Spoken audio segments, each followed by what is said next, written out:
What is marketing? Marketing is a department. It's an organizational function. So like human resources management function, the finance department, and so on. So it's a function in the firm using a set of processes. And these processes or actions aim at creating and delivering value to customers. And these processes or actions aim at creating and delivering value to customers.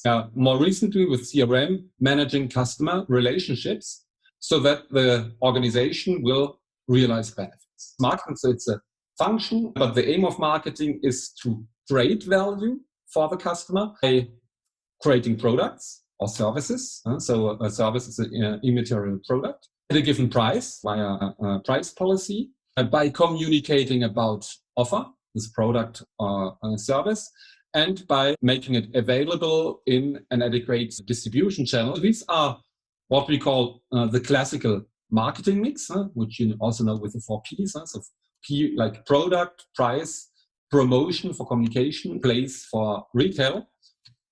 How marketing was traditionally viewed for a long time. More recently, 10 to 20 years ago, things changed. Firms thought that to create value, they have to establish a personalized relationship with their customers to enhance value.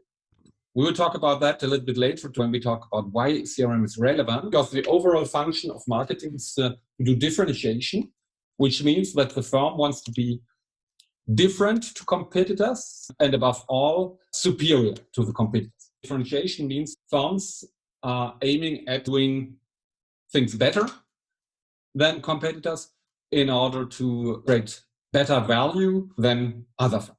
In reality, there are so many competitors now. If you look to retail, if you go to supermarkets, you find so many brands. There are something like 100,000 references or more in a supermarket. And in every department, you find a lot of different competitors. So how to differentiate one brand from another one? What's the difference between the retailer brand, the private label brand in water, and Evian or Contrex or other national brand waters? The difference is probably not very big. So why should, as a consumer, should I choose a national brand and not a private label brand? That's the question. Why should I choose a more expensive brand to a less expensive brand, which is the private label brand?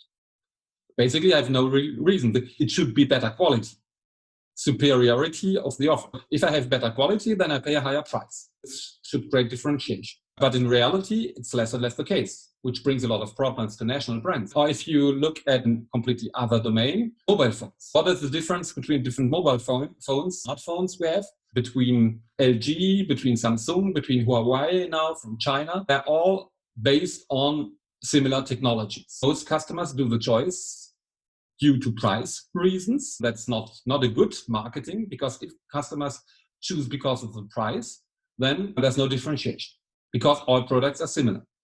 So how to make, or if you take computer, Lenovo, Dell, Asus, Acer, they're all quite similar. Why should I choose Asus and not Acer or not HP, Hewlett Packard? Basically, they're so similar that finally the price becomes an important differentiation or choice criteria. What I want to say by that is that in most domains, our choices are guided less by real marketing reasons, because all products are now quite similar and substitutable, but rather by price reasons. And so the value is not so created in this way that customers really perceive superior benefits.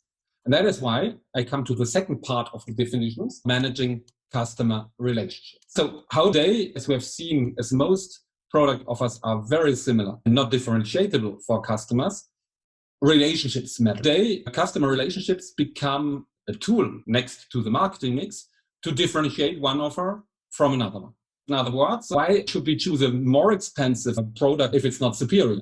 Why should I choose the nature of brands? Today, most brands are not superior in quality, and that is why we might choose them because of relationships. If we take, again, the smartphone sector, why a lot of customers choose Apple? Because of the service or the relationships. What does this mean? They choose to pay a higher price, a premium price. In exchange, they expect a perfect relationship with the brand. When we talk about relationship, this means customer service. So if I buy Apple or an established brand, I'm expecting that the service is better. And this gives me the benefit to the superior product, decreasing actually psychological cost, because I'm sure if I buy Apple, then I have an adequate service or an adequate customer relationship with the brand that helps me in case of problems. In other words, if my smartphone breaks down, I go to the Apple store, I have an adequate service behind that. The service provider will either repair quickly my phone, or if he cannot repair, he will exchange the product for a new one. Why? And that's the difference actually between Apple and the others, I would say, and between LG, Samsung, and so on. And so the others don't have actually the same level of service it has Apple. Apple is still also differentiating itself based on the product features, but less and less, because today, Samsung is probably more innovative, and even Huawei is taking over the innovative function of Apple. But Apple is still more performant on relationships. And that is why customers are choosing it next to benefits given by the brand, because Apple is a strong brand. But strong brand is based on innovation and based on relationship quality. Why should we, to come back to our definition, marketing of Apple, that you offer a superior product or service at it might be a higher price. If you offer also adequate relationships with the customers to create superior value. And if you create value for the customers, then the customer will create value for the company, which is the price he or she is paying. If I offer superior value, then customers will choose my offer and they will pay the higher price, the premium price that I will get. And this creates value for me. So it's an exchange situation. Brand creates value for the customer creates value for the brand by paying a price, which generates benefits for the firm.